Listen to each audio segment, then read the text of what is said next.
আসসালামু আলাইকুম। আজকে একটি অত্যন্ত আনন্দের এবং গুরুত্বপূর্ণ সংবাদ নিয়ে ভিডিওতে হাজির হয়েছি। গত ৩৬ বছর ধরে অর্থাৎ ১৯৮৯ সাল থেকে ২০২৪ সালের মধ্যে এই প্রথম বাংলাদেশ ইউএসএ মার্কেটে সর্বোচ্চ পরিমাণ টি শার্ট রপ্তানি করেছে। আমি কিন্তু গার্মেন্টসের কথা বলছি না, অনলি টি শার্ট। সর্বোচ্চ পরিমাণ টি শার্ট রপ্তানি করেছে, যেটা গত ৩৬ বছরে সম্ভব হয়নি। বাংলাদেশ এর আগে দ্বিতীয় তৃতীয় এই অবস্থাগুলো ছিল, কিন্তু এইবার প্রথম হয়েছে।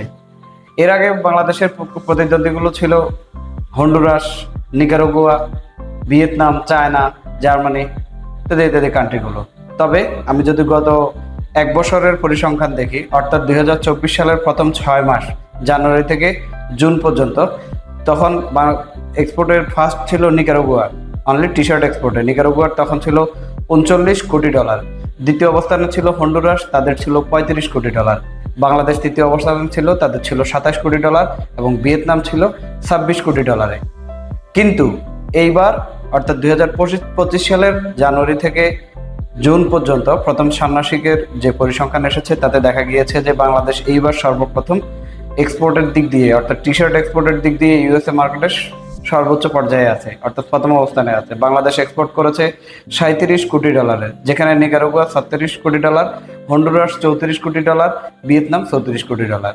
তবে মজার বিষয় হচ্ছে যে হন্ডুরাস, নিকারাগুয়া এই দেশগুলোতে আগে আমেরিকাতে পণ্য এক্সপোর্টের ক্ষেত্রে কোনো ধরনের ট্যারিফ আরোপ ছিল না, কিন্তু সাম্প্রতিক সময়ে ট্রাম্পের আরোপ করা ট্যারিফে এদেরকেও ন্যূনতম ট্যারিফ দিতে হবে। অর্থাৎ ট্রাম্প যে নতুন শুল্ক আরোপের সিস্টেমটা চালু করেছে, তাতে যে কোনো দেশ মিনিমাম 10% দিয়ে তাদের শুল্ক মিনিমাম 10% দিতেই হবে।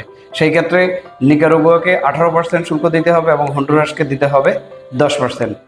ভিয়েতনামের আমাদের প্রায় সমানই, অর্থাৎ 20% শুল্ক আরোপ করা হয়েছে।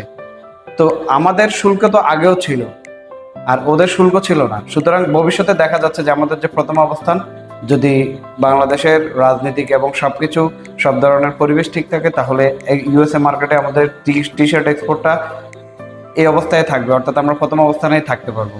আরেকটা মজার ব্যাপার আছে, পরিসংখ্যানে দেখা গিয়েছে, অর্থাৎ আমরা আগে থেকেও জানি যে বাংলাদেশ গার্মেন্টস এক্সপোর্ট করে, টি শার্ট বলি, আদার্স গার্মেন্টস বলি, যে ওয়ার্ল্ড ওয়াইড আদার্স যে কান্ট্রিগুলো আছে তাদের থেকে অনেক লো প্রাইস।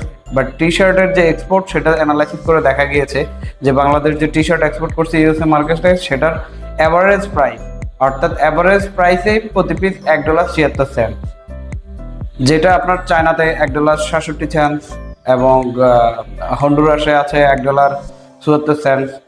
তো তাদের থেকে আমরা এগিয়ে।